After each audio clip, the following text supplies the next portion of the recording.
Hi and welcome, guys. So I'm the author of the new scenario called Meritocracy. This is really an alternative to RMG template for multiplayer and has a quite a bit similar structure, but very different approach in some other cases. It's specifically fine-tuned to the balance of Heroes 5.5 to provide an interesting gameplay and also a very versatile and changing experience depending on the stage where you are. So let me maybe explain a little bit about how this map is being structured.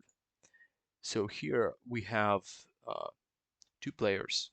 There is also a map for four players, but I'm showcasing the one which is more agnostic to wherever you play. You can play it on H5 lobby, you can play it on Radman, wherever. So basically the map is being structured as lines, which means here is the line of the first player and here is the line of the second player. And each of the players basically descends uh, down to progress on the map, basically traversing different zones. So here we can see some glimpses through Eye of the Magi. So here is a zone number 2, then there is a zone number 3 which is not visible, and here is a glimpse of zone number 4. Then we have an underground, and here we have a third town, and the second town is approximately about this place. I will showcase everything in a sec. And then we have the last citadel, which is an optional, like a third stage content. But maybe for the sake of visibility, let me download one of the actually late stage contents. So yeah, here for example, this is almost the end of this test run. Yeah, so you can see here all map clear almost with some use cases that I mentioned, and then we have here all the things. So the map is structured in a way that when you start, you have actually a couple of options where to go, and it actually influences um, your build and your possibility to construct the town, for example. So we have like wood mine here or mine here. We have more like a might stats here and here. Also T1 dwelling. We have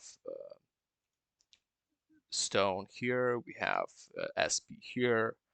Here is like an alternative to T1 dwelling.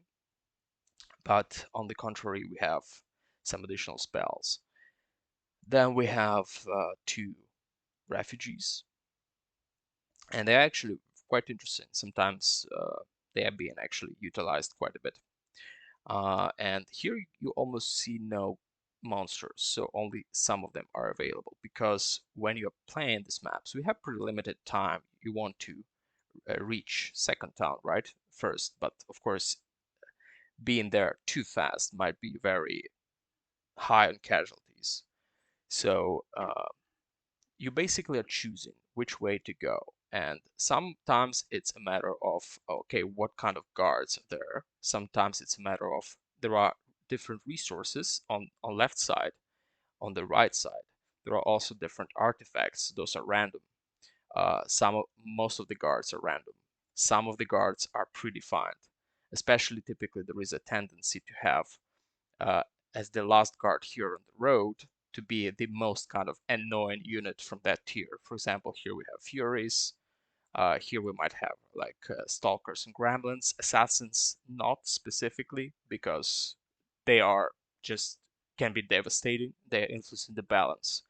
But Stalkers, they are on the road, and if you get generated Assassins, yeah, it's bad, but it's not crucial.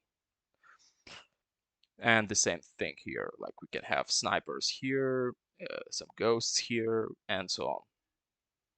So basically you are choosing the path based on different things like the guard, the resources that you need, and you need to be very careful, especially during first two weeks on the resources, because yeah, you will not be kind of too in a dipshit, but you will still might not be able to build some of the buildings. So you need to actually take into account what kind of resources do you want. Sometimes you can stock on wood, sometimes you can stock on sulfur. Everything depends on the faction. There are factions like Academy, which has a tight time with Mercury, and there are things like sulfur with Horde. Yeah, so then you basically go through the first garrison. Typically, it's a kind of a timing thing. So the garrison prevents you from progressing too fast uh, because typically you will get more casualties and you will not have too much reward as a result. Then you have also a couple of buildings here, a couple of buildings here. Guards are, once again, they're pretty random. Artifacts are pretty random. These things and the reward that you can get from here is also pretty random. So there is a good portion of uniqueness to each of the runs because you can start as a, I don't know, Gabrielle and then quickly get some resurrection of T4 units artifact or reinforced T4 units and so on. And then you will be good. And sometimes you are actually struggling. But one way or another, since this map is envisioned for 3 months of play, so you're playing until month 3, 317 specifically. But you actually have a couple of stages. So you have 2 rounds of duels. One duel, which is on 211, which is month 2, and then the second round, which is on month 3. And then if you would kind of put it on the map progression here, so this map is pretty big. So typically you will spend on the first zone about 2 weeks of time. Then you have spent 1 week of time in the second zone, and then you have 1 week more on the third zone, plus taking the second town. So the second town it already has the citadel, it already has the um, T1 build and T7 build, but you cannot build castle here. This is specifically done to manage the army size. So I did a lot of tests during last months to define what is kind of most balanced way from the standpoint of amount of army. So right now, this is kind of a good spot. So you can try it as it is here. And then basically you will start progressing to the fourth zone, which will be 1 week later. You also have a couple of things here. For example, in the first zone and second zone, you will not be having relic artifacts, but you can find the first relic artifacts if you go to the uh, side zone, I would say. So in the second zone, you have 2 portals, one here and one here. Which is not seen. And then you can enter one of the additional underground zones. So for example, this one and this one can be entered from the first zone. This one and this one can be entered from the second zone. And you can see here, for example, Ring of Banishment or Crown of Services. Some things here like Ring of Celerity, for example. So these are actually the side zones. They can have pretty tough guards, especially compared to that zone, but not something unwinnable. But in some of the cases, of course, if the guards is wow, it's so terrible, then you could probably be thinking of skipping them. So it's always also a matter of whether it makes sense for me to put this guard down or not. Then you have also some other in the Abyss section. So, for example, these islands in the Abyss, this one and this one, you can enter from the third zone. And this part, this arch with the Dragon Utopy at the center, it can be entered from the fourth zone. And this one is almost at the end. So overall, you have a kind of a third zone, plus you have also some pockets uh, beside the portal. Yeah, so overall for the first duel, you will typically be playing these first 3 zones, and you need to kind of understand what you want to get right for the for the first PvP. But then there is no memory mentors, so you will not be able to unlearn things, which means you need to prepare yourself for 3 rounds. For the first duel on 211, for the second duel, which will be kind of progressing zone 4, Zone 5, and then taking the third town, which is fully built. It has castle, it has all of the D7 units. It even has some uh, units inside, so you can hire them from the get-go. But there are too many, since actually it has citadel, but you can build castle as soon as you enter it. So it means that you don't need to blitz it as much because you will still want another get some growth. At the same time, you want to get it, of course, before 311. Nonetheless, you will still be getting this because uh, what else would you do, right? So this is the extra zone, and then we have these pockets which are the hardest to push through. There is a like a T7 guard, pretty, yeah. So you can see here. So these ones are pretty annoying. Yeah, and then you conduct the third duel. So what is the approach to conducting duels? You are basically 2-1-1. You're gathering the army. You're entering this portal just next to your first town. And then you will be transported here. Yeah, so this island in the abyss is basically a PvP room. And then basically you conduct the duel and you define who is the winner at month 2 or month 3. And then, for example, if you for example have two wins, right, on month 2 and month 3, then you won. You basically can wrap it up. If you have 1-1 count, then you can progress.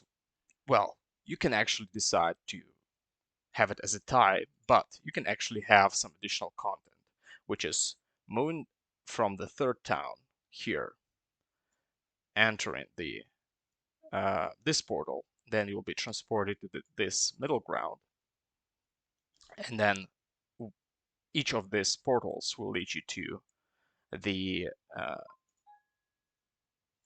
to the citadel in the abyss, which is the kind of the most terrible guard in the city. It has a lot of annoying units, so it basically deliberately done to be kind of as bad as possible from the standpoint there is no hero in that town, so it's a pure monsters. But still, one way or another, it's pretty tough, especially considering the fact that point number one, who takes this citadel in the abyss first gets 1 point, but who basically holds it by the end of 317 gets an additional point, which means, for example, player number 1 can capture it quicker, but then he needs to defend it. So the second player will be able to assault this city. And this city it's kind of one of the best to defend. It has the Grail, which means it has +6 defense, +9 spell power. You can also get a lot of bonuses from the governor here. So it's really one of the single use cases where the siege battles can be interesting. On one side, it's storming the city to get minimal casualties, which is quite hard. And second is defending the city with all the bonuses, but with all the losses that you got. So sometimes it's a case of, okay, do I want to assault the city first, or maybe I will have easier time capturing it from another player, right? So it's also a case because in some cases, if you had kind of a tough game, you might not even be able to capture it. But yeah, so it's kind of balanced. So a lot of tests were done here.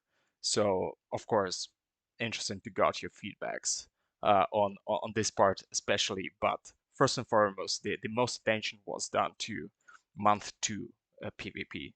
So yeah, you basically can free roam it, right? You can play however you want. You can finish the map on 2-1-1, right? You can play to 3-1-1, and then would it be like 2-0 or 1-1 and a tie? Whatever. Feel free to play as how you want. It's my way of suggesting. So my thing was to create the second month to be like a balanced dual environment, because it actually all the things work on this time period, specifically about this army size. So all of the builds are working. There are no things like, okay, it's no longer working. On the third month, it's not as big armies as you would imagine because of the castle distribution. So you take third castle only like the quickest is 2-3. So basically third week of month 2. Um, so you will not be having crazy amount of army. You will have big armies, but not too much. Plus, of course, I also made some balancing to make some builds viable. For example, there are more defense stats specifically for month three duels, so might heroes will not be kind of steamrolling things just easily. So it's very different. So the second week, second month is basically balanced dueling. The month 3 is kind of power gaming, and then month actually the siege, uh, which is the third phase, is quite interesting because some builds which are actually very strong in late game do not behave so good at sieges. So, which means that you might even have some things that your build is good for month 2, then it's not very strong month 3, and then it's quite good for sieges, which means you have interesting chances for winning the game.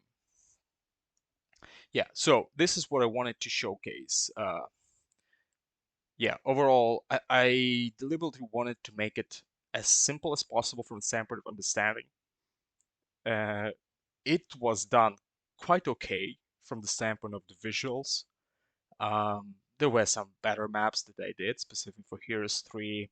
There was a map called Might and Magic, which is kind of the biggest and the most utilized map in Heroes 3 overall. I will leave the link in the description, whoever wants to check it. But this is a really multiplayer map, which is tailored for balancing, tailored for kind of round to round play, right? So you are trying this hero against, for example, who we have here, Agriel, right? So you're checking those two, then you want to check someone else, you can do it. I even encourage you to try random heroes.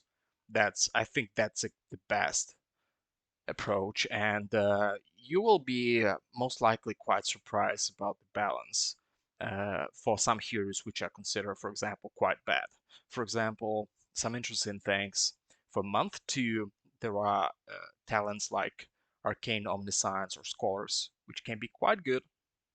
For month 3, you will have some options to learn some spells. For example, here in the 5th zone, you have Arcane Library, but you will not be able to reach it until month 2. So, which means for month 2, you need to kind of plan what kind of build, what kind of spells do I need to play the role. But I think 5.5 really does a great job at providing those tools and making all of the builds very interesting. So yeah, happy to learn your feedback.